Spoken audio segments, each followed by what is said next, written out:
I'm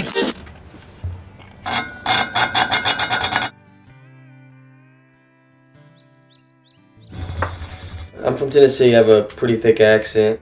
I know this because when I meet people and they hear it, they're always like, "What's up? Where are you from?" I'm like, "Tennessee." They're like, "That's cool. I got a cousin that lives in Florida." So they're like, "Really? So are we just naming states? Is that what's going on right now? Is his name Kevin? Because it's not Kevin. I don't know who it is." My last name's Bargatze. I'm Italian, but I'm not accepted by the Italians. I'm not in because of the way I talk. It just doesn't work out. Like, I couldn't go to the mafia and be like, "So what are y'all doing? What's happening? I like spaghetti. I would like to join. I like what y'all are about." I flew back to Tennessee recently, and I was flying on like a little jet. I got like the whole row to myself, not a lot of people on the plane. Right before we take off, the stewardess were like, "Hey, could you maybe go sit in the back, just kind of balance the plane out?" So really, it's like, why don't I just get off and I go fly on a real plane that can fly no matter how many people are on. I didn't know it was a pretty big factor in this flight. I wanted to take a nap. You don't want to like get woken up and they're like, "Hey, could you go to the right? We need to make this turn." When you live down the south, you're not into like the heritage stuff. Like, "Oh, what's your heritage?" It's like, what? My heritage is the red, white, and blue. Like, people always, like, "Oh, you're Italian. Do you like, they didn't say all this Italian stuff." And you're like, "No, I eat at Olive Garden." Is that a problem? Because my family, they came over here from Italy, they went to Tennessee. Like 99% of Italians went to New York, Boston, somewhere up north. That's just where the boats were going. We ended up in Tennessee. I don't even see how that's possible. Like, I just want to meet them and be like, "So what happened? Were y'all late or something?" I thought it said noon. Where is everybody? We met our family once, and it was pretty awkward. Like, we're just all sitting there. We all get it. Like, I'm not going there. They're not going to come here. I don't do well with other countries or with foreigners. Like, I pretty much think the world is like America and the rest of it's Europe. I could came across racist because I have an accent. I can't even like walk on the street and be like, "Hey, that black guy?" And they're like, "What'd you say?" I don't know if you remember the 50 Cent movie. Like, I think he got that movie because he got shot in the face. I think that was a big selling point for him.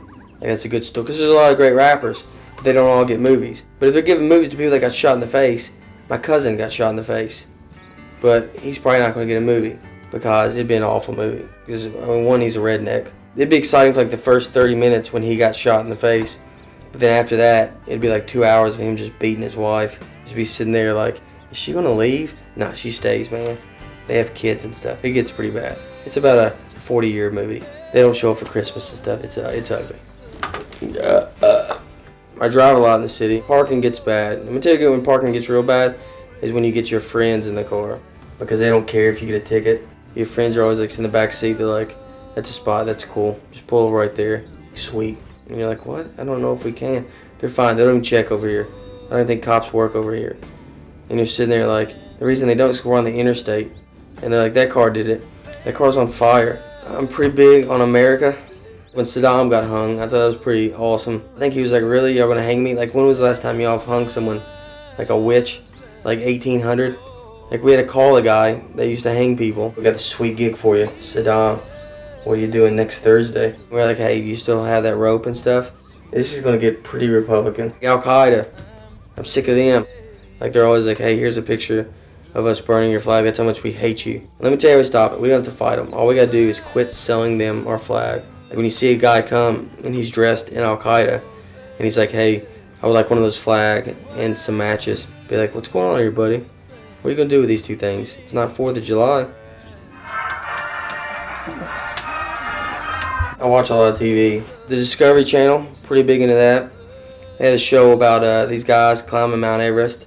It costs a lot of money to climb Mount Everest, which doesn't make really any sense because it's a free mountain. What? Do they have like turnstiles at the bottom? They charge them 65 grand. It's a lot. $65,000 to probably die. They don't tell you like how dangerous it is before your check clears. And they're like, "No, it's like a big hill. It'll take like an hour." If you die, they leave your body up there because they can't get a helicopter that high. So this is as high as an aircraft can go. I'm good. I get it. It's a big mountain. A lot of snow. The main reason you have to pay is because they have these guys called Sherpas. And they carry the ropes and tents. They go up and down the mountain like 10 times. I don't know where these guys are from. They're great at climbing, and they look like they're Mexican. It's like just a bunch of bus boys climbing the mountain. And they might be, I don't know. Like, Mexicans are great at jobs, no matter where they're at. Like, we went to Mexico, I was like, hey, can y'all climb a mountain? And they're like, probably. And we'll clean it too while we're at it. They had the Grizzly Man on the Discovery Channel. I don't know if you saw it. There's this guy. He wanted to go protect bears. That's what he was doing. And he keeps going on and on about, like, he's like, I'm the only one that's out here that's going to protect them. So, like, he's out there and you're thinking, like, people could be shooting at these bears. But nobody's out there. He's by himself. It's like, just go home. These bears live in a good neighborhood. The bear eats him because the bear was like, all right, really? I didn't know it was going to be this easy. It was the wrong animal to choose to protect, a bear. It's a bad choice, bad way to go. Like, if I did it, the route I would go, I would do ducks. Because I just think if that ever got out of control, I could probably take some ducks. I could probably take like 40 of them, I'm guessing. I don't know. I'm just throwing that number out there. I would feel comfortable if I saw 40 pissed off ducks and they were coming in my direction. I would just put my bread down and be like, let's do this. All right, let's roll. If this is what's got to happen, this is what's got to happen.